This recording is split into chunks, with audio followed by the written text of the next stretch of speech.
Polemik perebutan anak yang dialami warga negara asal Korea Selatan, Emi BMJ, sampai kini masih menjadi tanda tanya. Bagaimana kelanjutan kasus tersebut? Sebelumnya, pihak kepolisian, dalam hal ini Polda Metro Jaya, sudah melakukan pemeriksaan terhadap pelapor Emi BMJ dan asisten rumah tangganya. Dan terbaru, pihak kepolisian akan melakukan pemeriksaan terhadap para terlapor, yakni Eden Wong dan Tisha Erni pada 2 April 2024 mendatang. Tidak bisa dipungkiri, kasus perebutan anak dari ibu kandungnya sempat viral dan menjadi perbincangan banyak orang, tidak terkecuali di media sosial. Dari situlah, dukungan untuk Emi BMJ secara masif disuarakan sejumlah kalangan.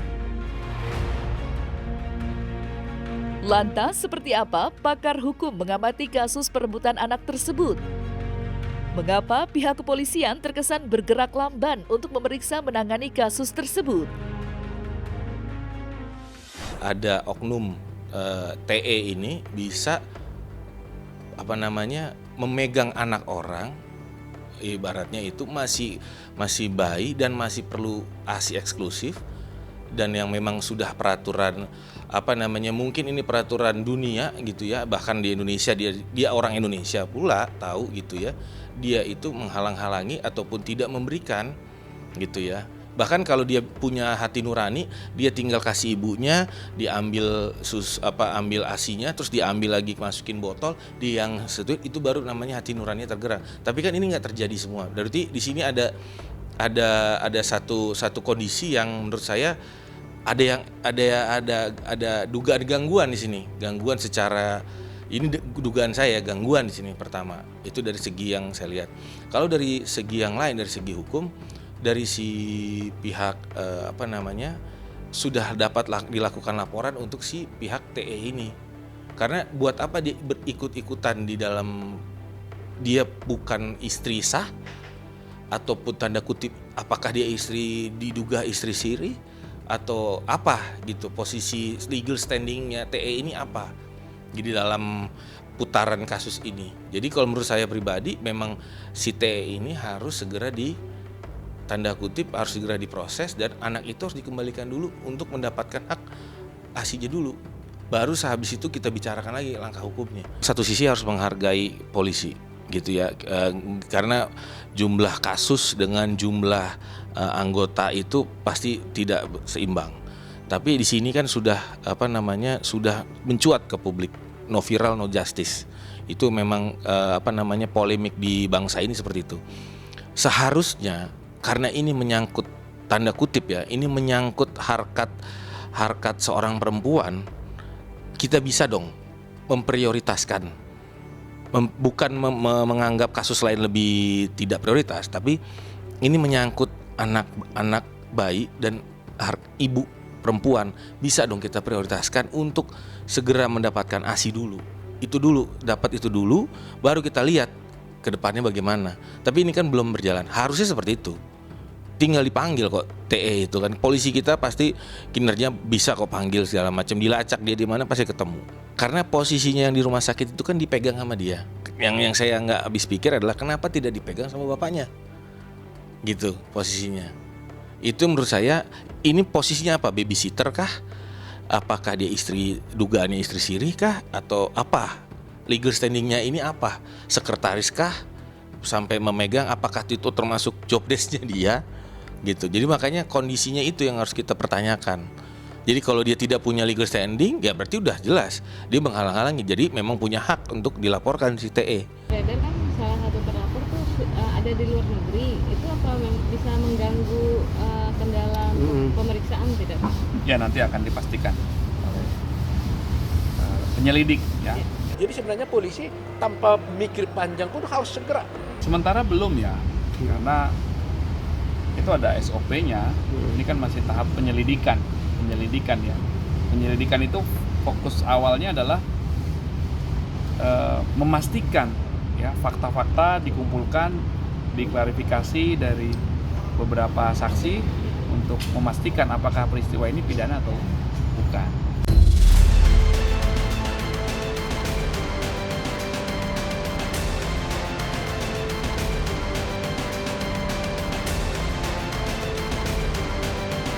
Rencananya, pihak kepolisian akan memeriksa para terlapor, dalam hal ini Eden Wong dan Tisha Ernie pada 2 April mendatang. Meski keduanya diduga berada di luar negeri, tidak sedikit yang berharap agar pihak kepolisian tidak melakukan pemeriksaan tetapi juga menahan para terlapor lantaran telah memisahkan anak dengan ibunya hingga tidak dapat memberikan ASI secara eksklusif. Keberadaan Eden Wong dan Tisha Ernie yang dikabarkan sedang berada di luar negeri disebut-sebut menjadi alasan bagi kepolisian yang kesulitan untuk melakukan pemeriksaan agar keduanya segera diproses sesuai dengan hukum yang berlaku di Indonesia. Lantas, dapatkah para terlapor Eden Wong dan Tisha Ernie dilakukan penahanan? Berikut pandangan pakar hukum terkait permasalahan tersebut. Kalau tahan atau tidak kan kita harus lihat itu pasalnya pasal berapa dan kemungkinan ancaman hukumannya apakah sampai 4 tahun. Tapi kalaupun ancaman hukumnya di bawah 4 tahun kan kita lihat itu subjektif daripada absolut daripada penyidik. Tapi ntar mungkin dicek gitu ya apakah itu ancaman hukumannya di atas 4 tahun. Tapi kalau di bawah itu adalah absolut kewenangannya penyidik. Gitu untuk masalah penahanan gitu. Tapi menurut saya sebagai warga negara dia harus patuh gitu. Kalau nggak ya jemput paksa gitu. Masa polisi kita kalah sama satu orang kan nggak mungkin gitu. Jadi pihak jangan sampai TE ini membuat presiden yang buruk gitu ya kepada polisian jadi kalah gitu. Seolah-olah kok kalah gitu. Jangan sampai seperti itu. Posisi legal standingnya apa gitu. Dia tetap harus diproses. Pertama kenapa nggak dipegang bapaknya gitu ya. Yang kedua posisinya ibunya masih ada di dalam ibunya tidak dalam pengampuan, bahasanya tuh ibunya tidak mempunyai track record surat sakit jiwa, ibu Emi ini tidak mempunyai track record surat keterangan dari rumah sakit kah atau seperti itu dari psikolog atau psikiater yang dia mengidap obat yang harus konsumsi, tidak ada. Yang setahu saya tidak ada surat-surat semacam itu. Jadi kenapa dihalang-halangi? Akan beda akibatnya ketika si Emi ini mempunyai surat-surat tersebut, ketergantungan obat atau ketergantungan yang lain-lain, barulah kita bisa berpikir. Tapi kan sampai detik ini setahu saya dari media belum ada tuh statement yang keluar, belum ada. Jadi untuk menghindari presiden yang buruk seperti ini, kedepannya harus segera diproses. Itu sih oknum TE ini harus segera dipanggil, segera anaknya tersebut dilakukan ASI dan udah diproses si TE ini, ditanya gitu posisinya. Konsekuensi hukum adalah ya balik lagi kita ke hulu dulu nih, bahwa si Aden ini adalah warga negara apa, si Emi warga negara apa, kebetulan si oknum TE ini bekerja dengan Aden. Dari sini mereka mempunyai relasi kekeluargaan. Nah itu dulu aja, yang mengatur hukum mereka adalah di negara mereka, asal mereka gitu. Jadi yang mengatur TE inilah posisinya ASI itu masuknya. Jadi memang sudah dapat bisa dikatakan yang paling tepat ya dari situ. Kalau ke KDRT ataupun perzinahan, pencabulan dan segala macam itu, KUHP itu belum dapat diterapkan karena mereka berdua ini kan warga negara yang memang luar asing gitu posisinya. Jadi di Indonesia itu menganut asas dari teritorial dan kewarganegaraan. Artinya warga negara Indonesia mau ada dimanapun harus patuh kepada hukum yang ada di Indonesia. Kemudian kita ngomong ada orang WNA yang tinggal di negara Indonesia.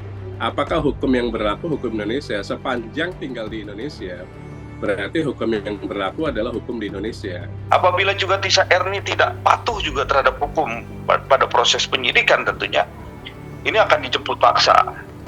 Upaya paksa.